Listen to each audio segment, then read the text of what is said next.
암몬 자손의 왕인 나하스는 다윗과 오랫동안 좋은 관계를 유지했었습니다. 그래서 다윗은 나하스가 죽고 아들 한운이 왕이 되었을 때 2절 말씀에 기록되어 있듯이 내가 나하스의 아들 한운에게 은총을 베풀되 그의 아버지가 내게 은총을 베푼 것 같이 하리라 라고 말하며 신하들을 보내어 아버지 나하스, 그렇죠? 나하스의 죽음을 조문하였습니다. 그런데 4절에 보시면 나하스의 아들 한운이 조문을 온 다윗의 신하들을 잡아 그들의 수염 절반을 깎고 그들의 의복의 중동 볼기까지 자르고 돌려보내는 그야말로 만행이죠. 만행을 저질렀습니다. 근동 지역에서 수염은 이 자유인의 의미가 있는 상징물인데 수염을 자른다는 것은 노예 취급을 한다는 그런 의미예요. 모욕적인 행위죠. 그리고 옷의 중동볼기는 엉덩이 바로 아래를 말하는 것인데 사신의 바지를 엉덩이까지 잘라보낸 것은 수치를 드러낸다라는 의미를 가진 마찬가지로 모욕적인 행위입니다. 모욕적인 행위를 이제 2번이나 한 거죠. 사절단들도 수염을 깎은 모습과 옷을 중동볼기까지 자른 모습을 부끄러워했기 때문에 다윗이 사람을 보내어서 수염이 자르기까지 여리고에 머물다가 수염이 다 자라나면 돌아오라라고 했지요. 이에 대하여 메투엘리는 이렇게 주석을 합니다. 이 부분에 있어서 사신의 신병과 그들에 대한 예우는 의당, 국제법의 특별한 보호 아래 있는 것이므로 다윗의 사신들은 것이다. 그러나 한우는 그들을 악한이나 불황아 다루듯 하였으며 더 나아가 자기 신복들의 조롱거리로 삼도록 그 수염 절반을 깎고 그 의복의 중동 볼기까지 잘랐다 라고 주석을 했습니다. 왜 한운이 이런 일을 저질렀는가를 우리는 성경을 통해서 보게 되는데 한운이 이런 일을 저지른 원인이 뭔가 했을 때에 이 지점에서 다시 우리는 인간의 죄에 대하여서 엿볼 수 있게 됩니다. 한운이 다윗의 신하들을 모욕하여 돌려보낸 일은 이 신하들의 모함이었죠. 다윗이 한운의 아버지 나하스를 조문하기 위하여 신하들을 보내었는데 이 한운이 다윗의 신하들을 모욕하여서 돌려보낸 그 배경에는 이 한운의 신하들의 모함이 있었다는 것입니다. 3절에 보면 신하들이 한운에게 다윗을 이렇게 모함을 합니다. 왕은 다윗이 조객을 당신에게 보낸 것이 왕의 아버지를 공경함인 줄로 여기시나이까? 다윗이 그의 신하들을 당신에게 보내 이 성을 엿보고 탐지하여 함락시키고자 함이 아니니까. 이 한운의 신하들이 다윗이 조객을 보낸 이 사건을, 이 일을 해석을 합니다. 그래서 이 한운에게 이와 같이 해석을 해서 이야기를 하죠. 다윗이 조객을 보낸 것은 왕의 아버지 나하스를 공경함이 아니다. 공경해서 보낸 게 아니다. 조객을. 왜 보냈는가 했을 때 이 성, 우리 암몬, 우리나라를 이 다윗이 엿보고 탐지한 후에 조객을 가장해서 정탐꾼을 보낸 것이다. 그래서 우리 약점을 다 본인들이 알아서 이제 이 전쟁을 일으켜서 우리 암몬을 함락시키려는 목적이다라고 이 한운의 신하들이 한운에게 다윗의 조객을 보낸 그 일을 그렇게 해석해서 이야기를 한 겁니다. 여기에서 우리는 인간의 원죄에서 우러나오는 이 죄의 열매인 보게 되는데 그 죄의 열매가 모함이죠. 모함이란 죄를 오늘 바라보게 되는데 죄로 물든 인간의 마음에는 이것도 어쩔 수가 없는데 이 모함의 열매가 맺히게 됩니다. 이게 우리의 원죄의 나무에서 맺히는 죄의 열매라스거든요. 그래서 우리 안에는 자연스럽게 이 모함이 일어나게 되고 우리가 살면서 자의적이로든지 타의적이로든지 고의적이로든지 아니면 또 고의가 아니든지 간에 이런 모함을 다 우리가 이 죄를 살아오면서 범하게 되죠. 이 죄로 물든 인간의 마음에 모함의 열매가 맺히는데 이 열매가 왜 맺히는가 했을 때 바로 원죄의 나무에서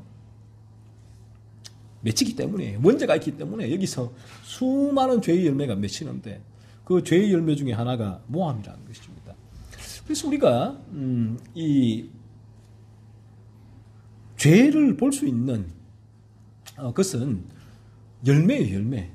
이 원죄, 이 나무는 보이지가 않거든요. 성경이 우리에게 내가 죄로 물들어 있다라는 사실을 깨닫게 한다는 것은 내가 원죄로 물들어 있구나, 원죄의 지배 가운데 있구나, 그 사실을 깨닫게 성경은 우리를 인도를 한단 말이에요. 성경의 진리는.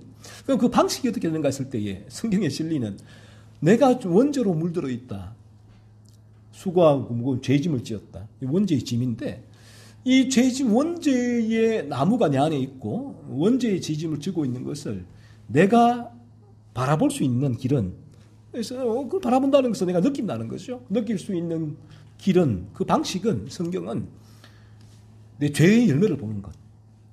이 죄의 열매를 통해서 내 안에 나를 지배하고 있는 원죄를 볼 수 있게 되죠. 우리 눈에는 우리가 감지할 수 있는 것은 원죄가 아니에요. 우리가 감지되는 것은 죄의 열매란 말이에요. 그래서 우리가 이 시간도 제가 죄의 열매에 대해서 물론 원죄에 대해서도 설명을 하지만 왜 원죄는 죄의 열매가 우리를 원죄 내 안을 지배하고 있는 그 죄로 끌어가야 되기 때문에 원죄가 뭔가 성경이 저와 여러분이 원죄로 물들어 있다라는 사실을 전하는 이 내용을 설교를 하지요. 하지만 내가 이 원죄의 지배 아래에 있다. 내 안에 원죄의 나무가 있다. 이 사실을 볼 수 있는 통로는 내가 맺는 죄의 열매예요. 내가 미움의 열매가 맺히네.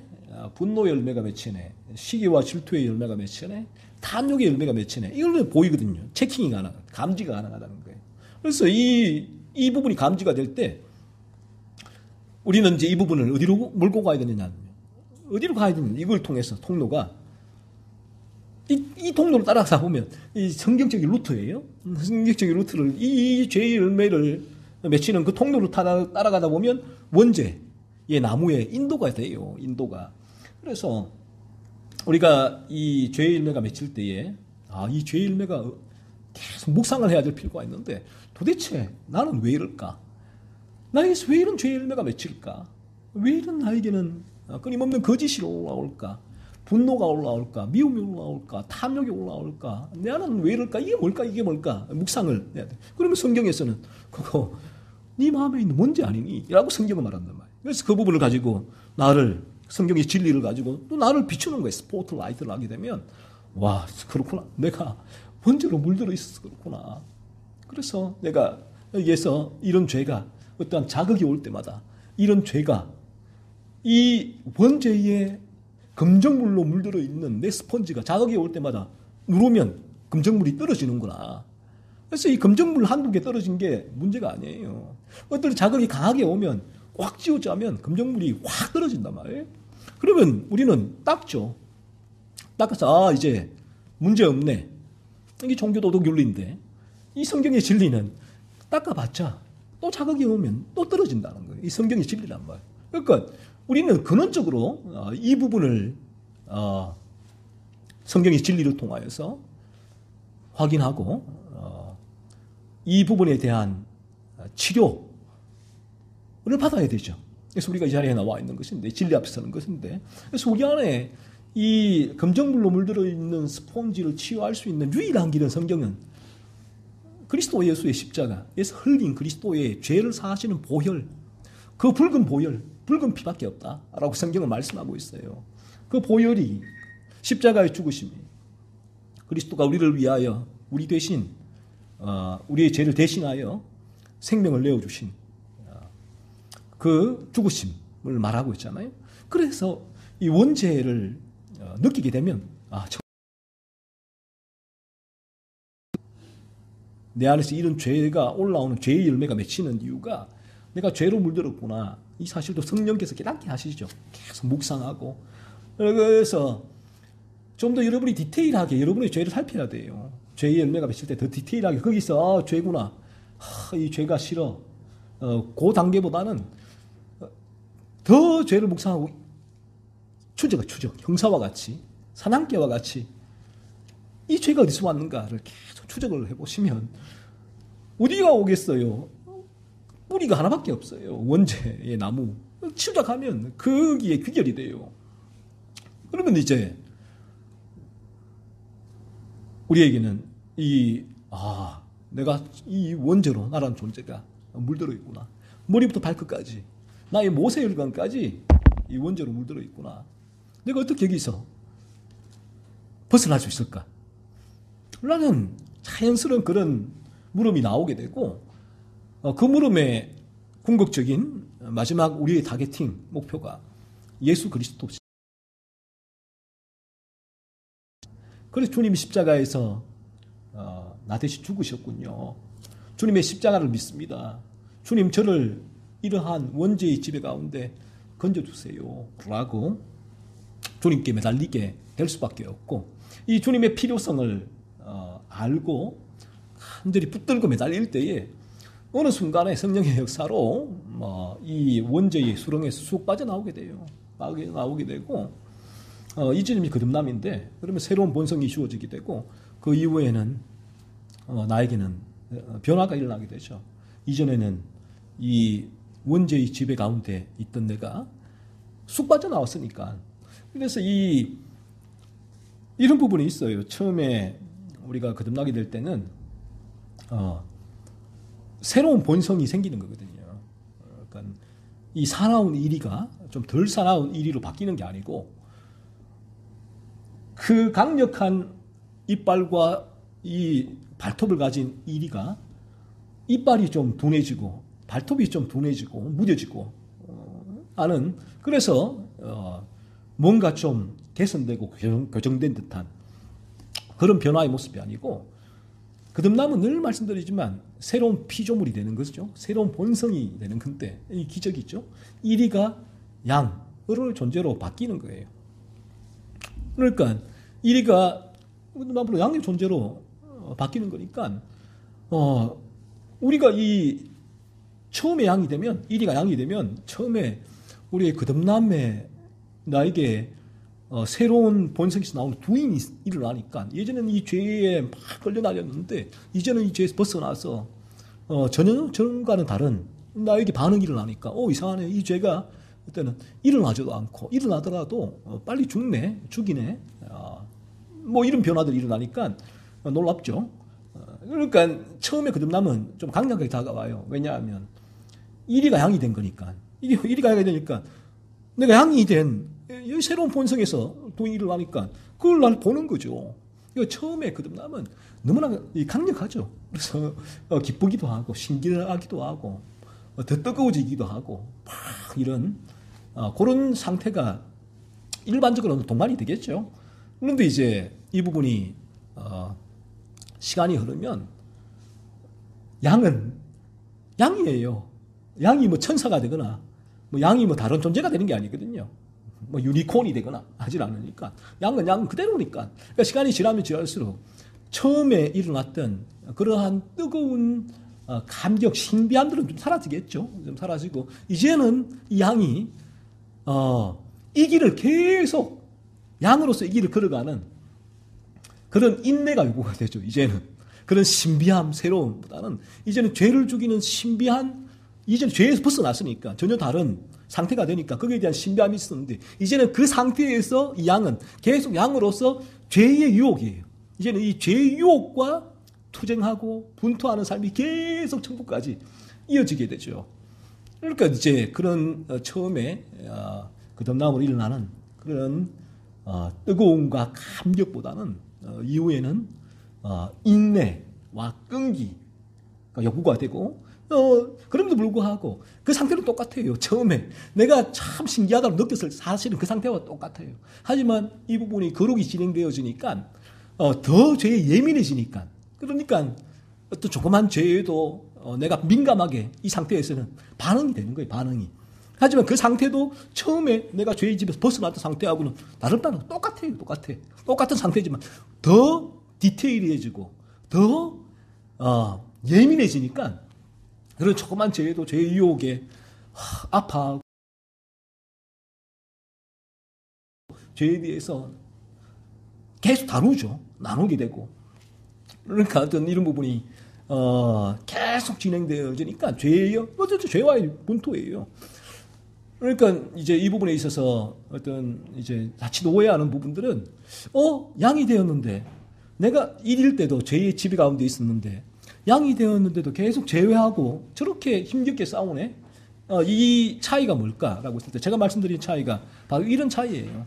일이가 양이 되면 하늘과 땅의 차이죠. 그런 차이가 생겨요. 죄의 집에 벗어나니까. 하지만 양은 양으로서의 계속 그 삶을 살아가기에 그런 끊임없는 이 죄와의 또 더 디테일하게 그 죄를 발견하고 죄와 분투하기 때문에 그런 이제 늘 삶 가운데 또 그런 이 나눔 가운데 끊임없는 죄의 유혹을 다룰 수밖에 이제 없죠. 그래서 제가 어제도 수원 나비교회에서 집회를 하고 왔지만, 거기도 뭐 적은 수가 모이는 교회지만 참 신기해요. 제가 그분들도 보면서 그 교인들도 그 교회가 뭐 똑같은 방향성을 가진 교회니까, 야, 어떻게 여기도 저런 분들이 계시니까. 그래서 제가 강의를 하고 또 질의응답, 설교 이 진리를 전하고 또 질의응답을 하고 오전 10시부터 오후 4시까지 했는데, 그런 질문들이나 이 나눔들이죠. 그 같이 좀 나누고 했는데, 어떻게 이 길을 걸어왔고 지금 이 교회에서 왜 또 이 길을 가는지 너무너무 기쁘고, 그분들 내가 얘기를 들으면서 식사 전에 이제 제가 질의응답하면서 잠깐 소개하고 얘기를 하는데 너무 좋은 거예요. 너무너무 좋고 너무너무 기쁘고 똑같아. 죄들과 똑같이 그런 이 죄를 죽이는 삶을 향해서 여전히 죄각성 가운데 있는 분이 있는가 하면 또 이 진리의 길 가운데 동일하게 이 길을 걸으면서, 그러니까 그분들의 질문을 하는데 질문이 어쩔 수 없는 게, 제가 늘 이 길을 걸으면서 고민했던 실제적인 질문들이 그분들이 할 수밖에 없어요. 왜? 똑같은 길을 가니까. 본인들도 이 길을 걸으면서 일어나는 죄에 대한 질문, 자신의 영적인 상태에 대한 질문, 끊임없는 그런 부분들이 계속 부딪히니까 참 신기한 일이다라고 제가 어제도 한번 확인을 하고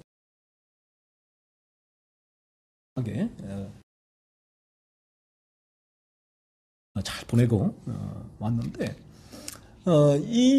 우리가 죄의 열매를 본다는 것은, 이 죄의 열매는 우리를 마침내 내가 원죄로 물들어 있는 그 상태로 죄의 열매는 우리를 데리고 가게 돼요. 그래서 제가 죄의 열매를 여러분들에게 말씀을 드릴 때에 단지 내게 이 죄의 열매가 있구나, 이 죄를 안 지어야지가 아니라 나에게도 이런 죄가 올라오는데 이 부분이 어디서 올라왔는가를 여러분이 계속 깊이 날마다 그 죄가 캐치되고 또 캐치해야 되고 또 캐치될 때에 그 죄에 대한 묵상을 여러분의 나를 지배하고 있는 원죄로까지 끌고 갈 수 있어야 된다. 성령의 도우심을 구하면서 하시고, 오늘 이제 이 모함의 죄에 대해서 살펴보고 있는데, 모함의 사전적인 의미는 나쁜 꾀로 남을 어려운 처지에 빠지게 하는 것, 있지도 않은 사실이나 행동을 있다고 하면서 뒤집어 씌워 죄 없는 사람에게 죄를 억지로 만드는 것, 즉 누명을 씌우는 것을 모함으로 사전적인 의미로 정의를 해요. 이 성경에서 그렇다면 이 모함을 뭐라고 하느냐 했을 때, 성경에서도 모함을 죄로 규정짓습니다. 디모데전서 3장 11절에서는 이렇게 얘기를 합니다. 모함에 대해서 우리는 모든 게 성경의 기준이에요. 만약에 성경의 기준이 모함이 그거는 죄가 아니야 라고 하면 우리는 모함을 죄의 목록에 넣을 수가 없단 말이에요. 저희가 바라보는 기준으로 하나님의 기준에서 이 부분을 죄라고 한다면 저희는 그 부분을 죄로 규정하고 내 안에 그러한 죄가 있는가 열심히 부지런히 찾아내야 될 필요가 있다라는 것인데, 디모데전서 3장 11절에서는 여자들도 이와 같이 정숙하고 모함하지 아니하며 라고 말씀해요. 모함하지 말라. 여자들도. 왜 모함하지 마? 알아요? 모함이 죄니까. 성경에서 말씀하고 있죠. 그리고 디모데후서 3장 3절에서는 이렇게 얘기를 합니다. 디모데 3장 3절에서는 말세가 되면 이런 일이 일어니라고 말세의 증거로 쭉 여러 가지 목록을 들면서 그 중에 하나가 모함. 말세가 되면 인간들이 범하는 강력한 죄 중에 하나가 모함하는 것이다 라고 말씀을 해요. 모함이 죄란 거죠, 죄. 그리고 디도서 2장 3절에서는 또 늙은 여자로는 이와 같이 행실이 거룩하며 모함하지 말며라고 말하고 있어요. 모함하지 말란 거예요. 왜? 모함은 죄니까 모함하지 말라는 것입니다. 오늘 우리가 읽은 본문에서 이 한운의 신하들은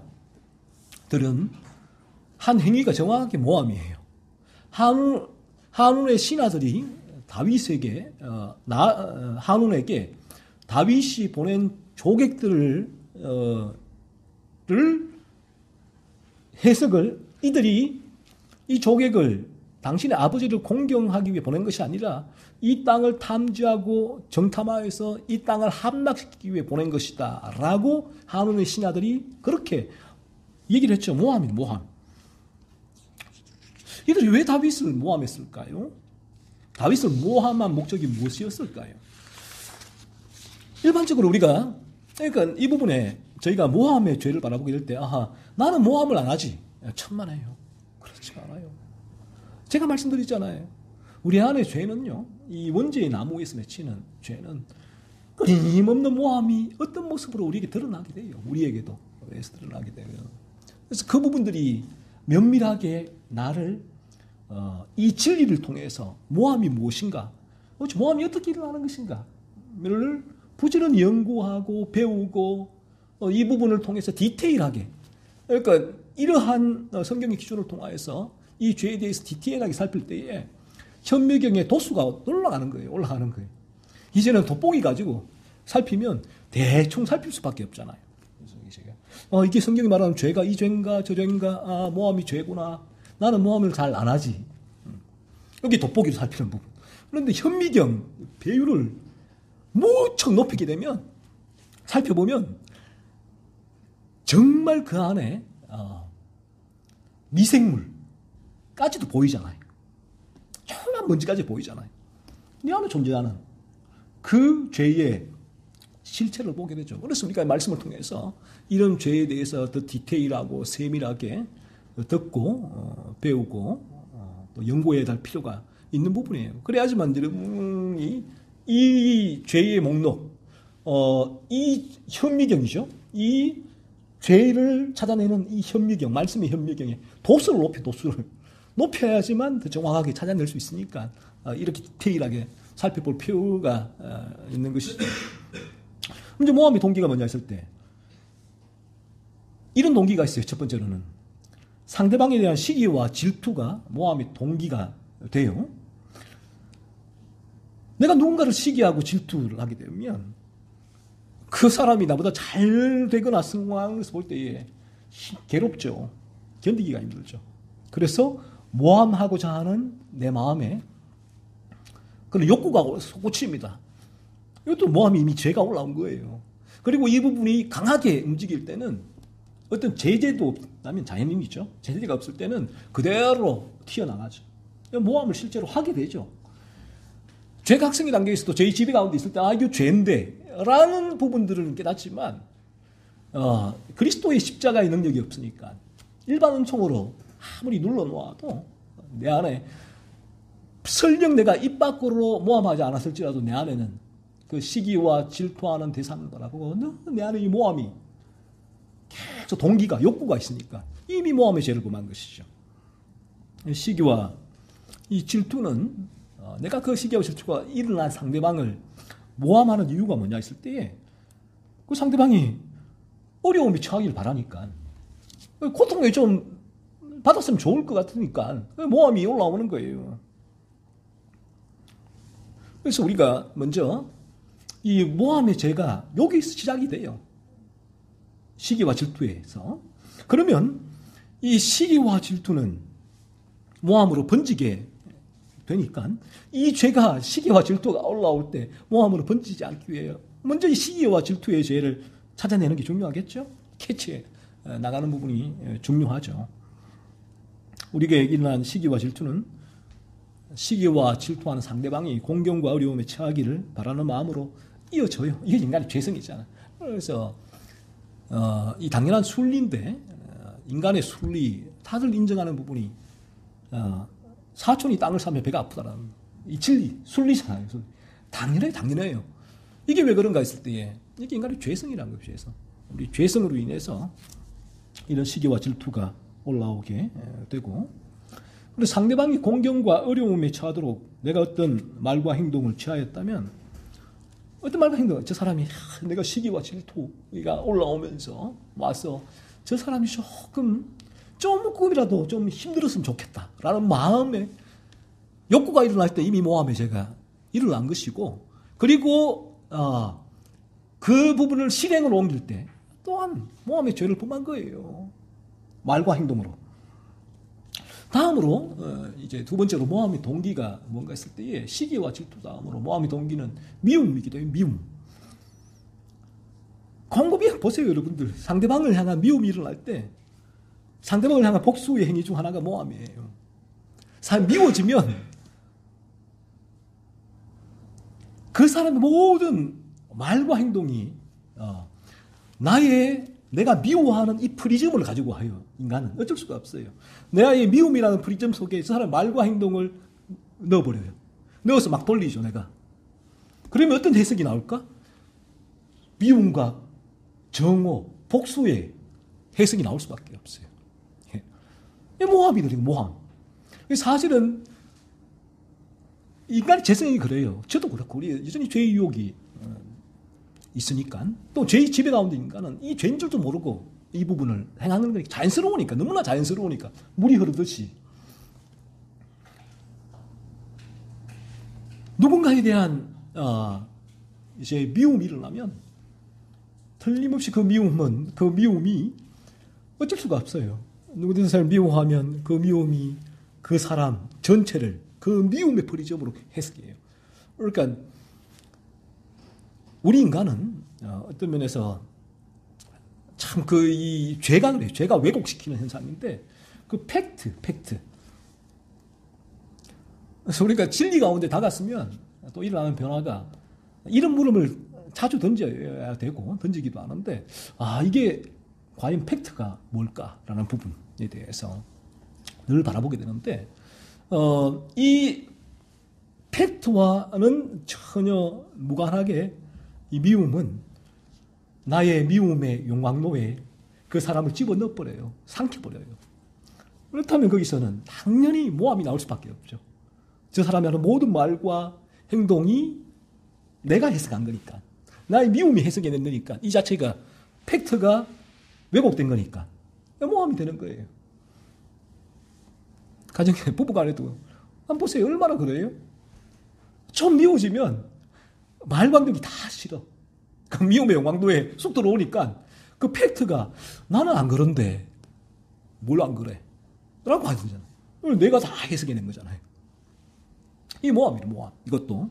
모함이라면 단지 누군가의 나는 삼자의 누구를 위해서 이렇게 일러주고 하는 이게 모함이 아니라, 이것도 모함이지만 디테일하게 볼 때에 모함은 이러한 미움에서 다른 사람의 팩트와 상관없이 미움의 용광로에 그 사람의 모든 가지고 와서 돌려버리는 것. 그래서 내가 나의 프리즘대로 해석해내는 것. 이것도 모함이다라는 것입니다.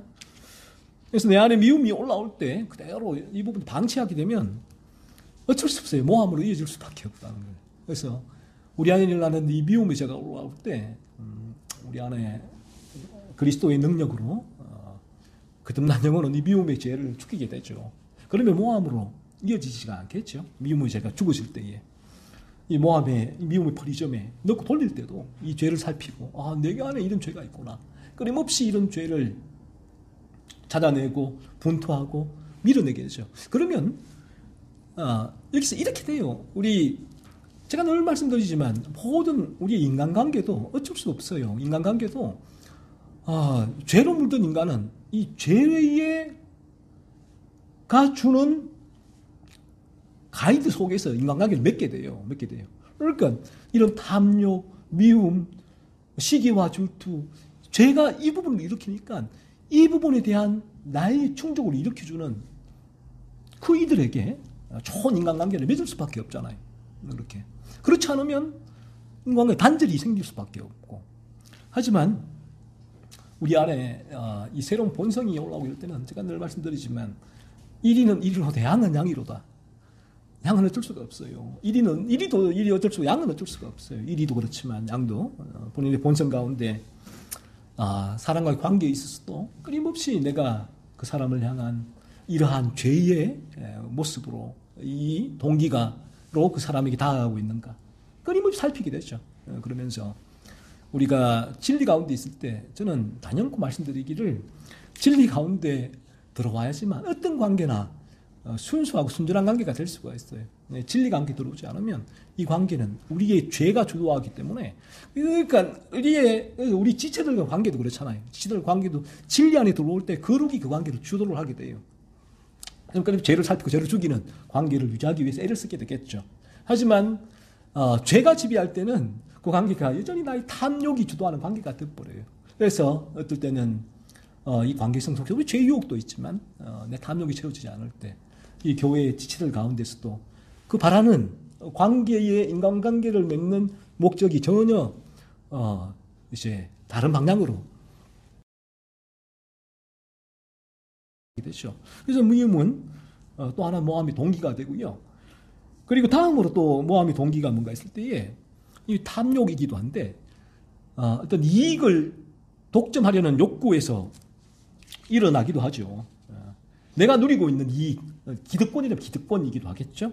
이 부분을 다른 누군가에게 빼앗기지 않기 위해서 나의 이익을 위협하는 상대방을 모함하게 돼요.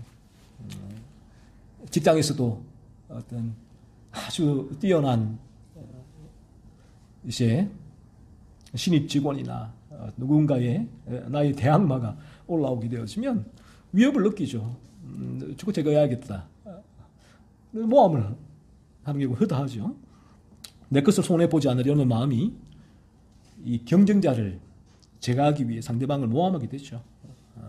그래서 이 인간의 죄성이에요. 어쩔 수가 없습니다. 그래서 지금도 저나 여러분이 이런 모함을 할 수가 있고요. 또 모함을 당할 수도 있어요. 그래서 우리가 볼 수 없는 그런 영역에서 수많은 죄로 물든 인간은 어쩔 수 없이 본인의 생존을 위해서 이러한 죄의 열매를 자연스럽게 맺을 수밖에 없어요. 때로는 시기와 질투에서, 때로는 미움에서, 때로는 탐욕에서 비롯되는데 제가 앞서 말씀드렸다시피 이 열매가 모함의 이 죄의 열매가 어디서 맺히는가 했을 때에 원죄의 나무에서 맺힌다는 거예요. 그래서 우리는 이러한 모함의 죄를 찾아내어서 날마다 찾아내야겠죠. 이 부분들은 말씀을 들을 때에 이 진리를 가지고 이 부분도 이 죄에 해당되는구나. 내가 이전에는 그 돋보기를 살필 때는 뭐 이 정도까지 이게 무슨 모함의 죄야. 나는 모함의 죄를 범하지 않았어라고 했지만 이 진리를 통해서 들을 때에 현명의 배후를 올려서 바라보게 될 때 내 안에 이러한 모함의 죄가 있구나. 이 죄를 캐치가 될 때 하나님께 회개해야 되겠죠. 이 시간도 그러한 내 안에 나도 그랬는데, 나도 이런 모습이 있었는데, 내가 가정과 직장과 사람과의 관계 가운데 이러한 모함의 죄가 있었는데 라고 이 시간도 내 안에 그러한 생각이 올라오면 성령이 주시는 생각이에요. 하나님 앞에 그 부분을 내어놓고 회개를 해야 되죠. 그래서 이 성경이 늘 말씀하고 있잖아요. 성경은 우리의 행위 이전에 우리 안에 일어나는 동기, 욕구가 이미 죄라라고 말씀하고 있단 말이에요. 그래서 이런 내 안에 이러한 나는 행위로 하지 않았기 때문에 도덕과 윤리이죠. 때문에 거의 그런 죄를 짓지 않아요. 아니라 성경의 진리는 그래요. 그래서 이 부분이 그렇게 말하는 것은 바라보는 것은 배율이 약간 돋보기예요. 돋보기 잘 보이질 않으니까 그렇게 볼 수밖에 없어요. 그리고 현미경으로 바라보게 되어지면 내 안에 조그만 이 모함의 욕구가 발생할 때 스물스물 올라왔을 때 이게 죄구나 압할 수가 있는 거죠. 그래서 어제도 제가 그 교회에서 하경회를 인도하면서 동일한 질문을 해요. 그분도. 그러니까 이 죄를 위해서 살피고 찾아내고 죄를 죽이는 거룩한 삶, 그 남을 위해서 나아가니까 늘 그런 질문 앞에 봉착할 수밖에 없으니까 그런 거예요. 그래서 제가 어제 그 집회 가운데서도 내 안에 일어나는 여전히 죄 유혹 가운데 그런 미움이 올라오고 부분이 있다라고 그렇게 얘기를 했는데, 그러니까 그분이 그러면 어떤 이제 목사님 안에 일어나는 그런 죄의 부분들이 그런 본인은 나는 그 정도의 나는 미움도 일어나지 않아요 라고 하는 분들과의 어떤 차이가 있는 거예요 라고 물음이 그렇죠. 이 죄를 찾는 데서 너무나 중요한 물음이기도 하죠. 그래서 제가 금방처럼 그 부분은 배율의 차이일 뿐이에요. 배율의 차이. 그러한 잘 보이지도 않는 돋보기를 가지고 보니까 나는 이런 미움의 죄를 발견하지 않는데 저 사람은 보니까 거듭났다고 하시면 불구하고 계속 미움의 죄, 미움, 그 죄이요. 그렇게 그 부분을 얘기를 하고 고민하고 분투하고 있네. 내가 더 나은 것이 아닌가라고 바라보게 되는 거예요. 하지만 이 현명의 배율을 바라보게 되어지면 내게 있어서 내가 외적으로 어떤 미움의 행위를 하지 않았을지라도 내 안에서 얼마나 미움이 솟구치고 있는지 성경의 진리를 통해서 알게 되죠. 내가 이 죄로 물들어 있는 존재구나 알게 되고, 그리고 내가 이러한 죄에서 건진받게 되었을 때 끊임없이 이 미움의 죄와 분투할 수밖에 없는 존재가 나구나라는 사실을 깨닫게 되는 것이죠. 우리가 한번 지나온 날들을 곰곰이 돌이켜 보십시오. 내가 얼마나 많은 사람을 모함했는지, 또 모함하고자 했는지, 현재도 혹시 내가 누구를 모함하고 있지 않은지, 이러한 마음의 욕구가 올라오고 있지 않는지 찾아내시고, 한 주간의 삶 가운데서도 이러한 죄의 열매, 모함의 죄의 열매를 찾아내서 하나님께 회개하셔야 되죠. 하나님 앞에 죄를 범했습니다 라고 회개하셔야 되고, 왜 나에게는 이 시기와 질투, 미움이, 탐욕이 일어나서 다른 사람을 모함하는 죄를 범하고 있는가 하는 거예요. 성경은 늘 말씀하잖아요. 다른 길이 없어요. 내 마음이 죄로 물들어 있기 때문이라고 말씀을 합니다.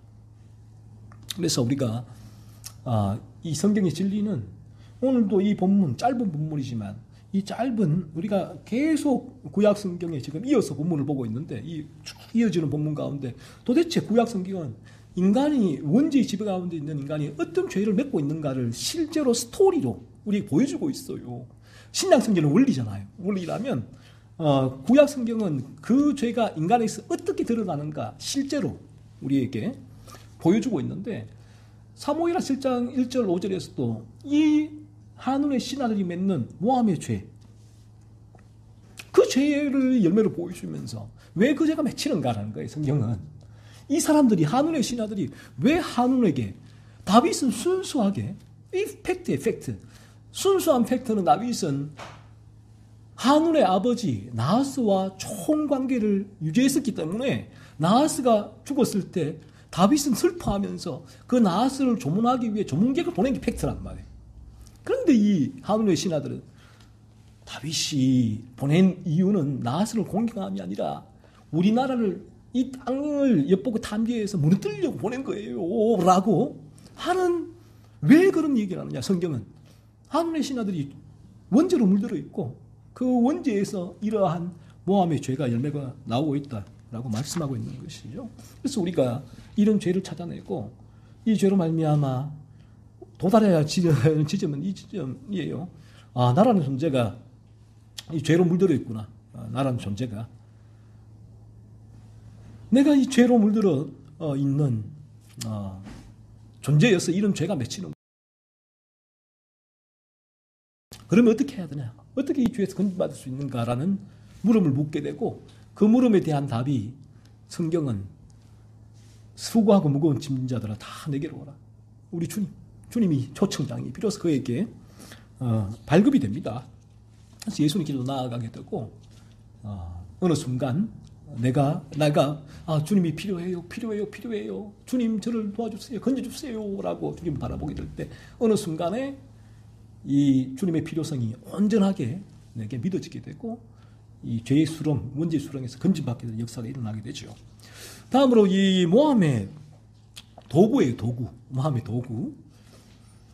수단인데, 모함의 동기나 이 도구도 모함이라는 죄와 긴밀히 연결되어 있다는 것입니다. 모함의 이 또 도구죠. 이 모함의 도구를 통해서 또 우리 안에 있는 이 죄의 모습을 살펴볼 수 있습니다. 먼저 이 모함의 도구를 인간에게 있어서 모함하는 도구가 뭐냐 했을 때 거짓말이죠. 거짓말. 한눈의 신하들은 거짓말을 했단 말이에요. 한눈에게. 거짓말의 범위는 넓어요. 없는 말을 지어내었죠. 말씀드렸다시피 다윗은 순수하게 나스를 죽음을 슬퍼하며 조문한 것인데, 한눈의 신하들은 그 부분을 이제 왜곡시킨 거죠. 때로는 우리가 이래요. 이 부분이 죄성인데, 그래서 그런 거예요. 우리 죄성인데, 때로는 우리가 이 팩트가 아닌 나의 추측과 상상과 예측을 가지고 상대방에 대하여 많은 말을 하잖아요. 나만의 상상, 추측, 예측을 가지고. 팩트는 아닌데. 의도적으로 상대방을 모함할 때도 우리가 이 죄죠. 죄가 모함을 하게 하는 방식은 이런 방식을 사용하지만, 또 이런 방식을 사용한 결과가 모함이 되기도 해요. 그래서 우리가 이 부분도 이게 거짓이 죄라는구나. 거짓. 이 연결되어 있어요. 모함과 거짓은. 내 안에 이런 거짓이 있구나. 내가 거짓말을 뭔가 해서가 아니라 또 이런 이 팩트에 근거되지 않은 나의 상상과 예측과 추측으로 어떤 일을 해석해서 말을 할 때는 이 부분도 거짓이 될 수 있구나 라는 부분들을 바라봐야 됩니다. 내 안에 있는 거짓의 죄라는 것이죠. 그래서 우리를 지배하고 있는 죄는요, 그래서 이게 죄라서 그래요. 죄. 팩트보다 자신의 추측과 상상과 예측으로 상대방을 보게 하거나 어떤 사건을 해석하게 하는데, 이렇게 될 경우에는 우리는 의도하지는 않았는데, 그런 의도는 없었는데 결과적으로 상대방을 모함하는 죄를 범하게 되는 것이에요. 그래서 가정에서도 흔히 일어나잖아요. 부부간에서도. 그래서 이 팩트가 아닌데도 불구하고 이제 그 부분을 나의 생각으로 해석해내서 또 어떤 결론을 내리는 것.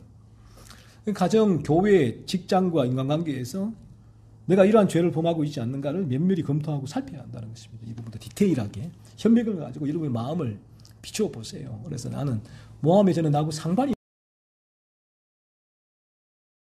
내 안에서 이러한 팩트가 아닌 왜곡을 하고 있다면 이 부분도 모함으로 이어질 수밖에 없죠. 모함이 되는 거죠, 이 자체가. 모함의 죄예요. 한눈에 신하들이 범한 그 죄가 내 안에도 있는 것이죠. 이게 살펴야 된다는 것입니다. 그리고 다음으로 이 모함의 도구는 이 거짓말과 유사한 측면이 있는데, 상대방이 전한 한 말이죠. 그 말을 그대로 전달하지 않고 일부분 말을 전달하거나 또는 내가 더 그 말에다가 첨가해서 전하는 거예요. 전하는 것입니다. 그래서 이도 마찬가지로 상대방의 진의죠. 진의를 왜곡시키고 시켜서 그 말을 듣는 이와 상대방의 관계에 금을 가게 하는 거죠. 모함의 죄죠. 그래서 내가 어떤 누군가에게 말을 전달할 때, 이와는 상관없이 내가 어떤 목적이죠. 나의 목적을 가지고 뭔가를 그 말을 빼서 전하거나 덧붙여 전하거나 할 때에는 이 사람과 내가 들은 그 사람 상대방과의 관계에 검을 가게 하는 것이죠. 이것도 모함이죠. 프란시스 F가 이런 얘기를 해요. 우리는 뭐 뉴스를 100% 신뢰하잖아요. 오늘날 뉴스 기자가 하면 그렇죠. 공신력이 있어 100% 신뢰한다. 세프가 이런 말을 해요. 그 뉴스 신뢰하지 마세요. 라고 해요. 만약에 카메라가 각도를 10도만 달려 촬영하면 똑같은 사건인데 완전히 달라진다는 거예요. 그 사건의 해석은. 두드려 맞고 있는 사람을 해석을 했는데, 비췄는데, 그러면 우리는 다 이 카메라는 이 두드려 맞는 사람이, 두드려 패는 사람이 문제가 있다고 보는데, 카메라를 10도만 돌리면 이 사람이 공권력에 칼을 들고 살해를 하고 한 그러한 사건을 저지른 사람일 수가 있거든요. 그에 대한 대응책으로 지금 그렇게 제압을 당하고 있는 상황일 수도 있단 말이에요. 그러니까 이제 이 말이에요. 프란시스 F가 하는 말은 그래서 모든 뉴스에 있어서도 거기는 순수한 객관성이 있는 게 아니라는 거예요. 그 뉴스를 할 때에 그 뉴스의 기사가 기자의 관점이 들어갈 수밖에 없다는 거예요. 순수함 없다는 거예요. 어떤 사건을 해석할 때에. 그래서 그 부분들을 잘 쇠포도 우리가 깊이 있게 통찰력을 가지고 그 모든 어떤 뉴스라도 접해야 된다는 거예요. 그 뉴스를 듣고 그래 맞아 라고 했을 때는 우리가 그에 대한 뭐 진의나 사실 여부를 상관하지 않고 그냥 기자가 말한 그 관점에 동의를 하고 따라가는 거예요. 이게 언론의 힘이기도 한데. 그래서 우리가 더 진리가 들어오게 되어지면 언론에 대해서도 무엇이 사실일까를 늘 고민하게 돼요. 이 부분에 있어서도. 저 기자가 말하는 저 지점에서 진의가 뭘까? 팩트가 뭘까? 저 사람이 어떤 관점이 들어가 있을까? 어떠한 왜곡이 들어가 있을까를 늘 고민하고 살펴볼 수가 있겠죠. 상당히 어떤 면에서 객관적인 힘이 진리가 들어올 때는 길러져요. 진리가 있지 않을 때는 이 세상에 과학, 의학, 그런 뉴스, 기자, 엘리트들의 철저하게 굴복할 수밖에 없죠. 굴복할 수밖에. 우리 재성이기도 한데. 그래서 이처럼 우리가 어떤 얘기를 할 때에 정말 늘 어떤 부분에 있어서 내가 정말 이 사람의 진의를 전달하고 있는가 고민해 볼 필요가 있다라는 부분이에요. 그렇지 않고 단지 내가 나의 탐욕에 충족시키기 위해서 어떤 말을 빼고 덧붙이고 있다면, 그렇게 전한다면, 또 이 부분들이 습관적으로 이루어지고 있다면, 내 죄라는 거예요. 죄의 모습 찾아내야 된다는 것이죠. 그 마지막으로 이제 모함의 도구에는 우리가 흔히 아는 고자질이 있죠. 우리 인간의 죄성은 다른 누군가가 실수를 하게 되면 덮어주기보다 그 실수를 드러내려고 해요. 그런 성향이 있죠. 그래서 그 부분을 드러내는 고자질을 하는 것이 고자질. 그래서 상대방에게 모욕을 주고 핀잔을 주고 상대방을 그렇게 고자질을 하게 되는데 이 부분도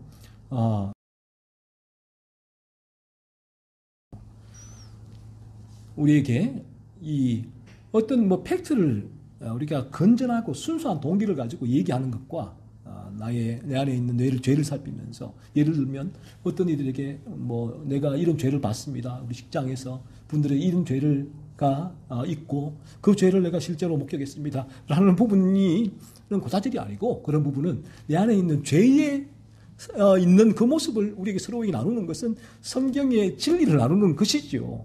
진리가 우리 죄인이라고 했으니까 그 죄가 어떻게 세상 가운데 이루어지고 있는가를 내가 느끼고 경험한 부분들을 얘기하는 건 아니에요. 하지만 고자질이라는 것은 내 탐욕을 채우기 위한 거니까 이게 죄란 거예요. 고자질을 통해서 내가 속이 시원해지고 흠남이기도 하죠. 고자질을 통해서 내가 상대방이 못되고 내가 어떤 이익을 누리고 있다면 이게 죄란 거예요. 이게 모함이라는 것이죠. 이 부분하고 좀 구분을 할 수 있어야 된다는 것입니다. 그래서 우리가 오늘 이 모함의 죄를 살펴보았는데, 이 모함의 죄가 생각보다 이 현미경을 들면 상당히 디테일하게 널리 퍼져 있어요, 우리 안에. 그래서 계속 이 죄를 이 진리 가운데 살피고 찾아내어서 하나님 앞에서 회개해야 합니다. 이 모함의 죄가 시기와 질투, 미움, 탐욕의 죄와 연결되어 있고요. 또한 거짓말, 왜곡, 고자질의 죄와도 연결되어 있단 말이에요. 이런 부분들이 다 모함과 긴밀하게 얽히고 설켜 있다는 부분이죠. 그래서 이런 부분들을 통해서 내 안에 있는 수많은 이 모세혈관을 통해서 인간은 죄가 막 공급이 되거든요.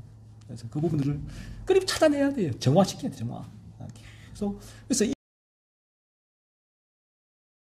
가능해요. 그리스도의 보혈로. 그래서 그분 죽일 수가 있고 찾아낼 수 있고 죽일 수가 있는데, 그런데 그리스도의 이 십자가로 새로운 생명이 들어오지 않으면 찾아낼 수는 있는데 여기서 정화가 안 된단 말이에요. 정화가.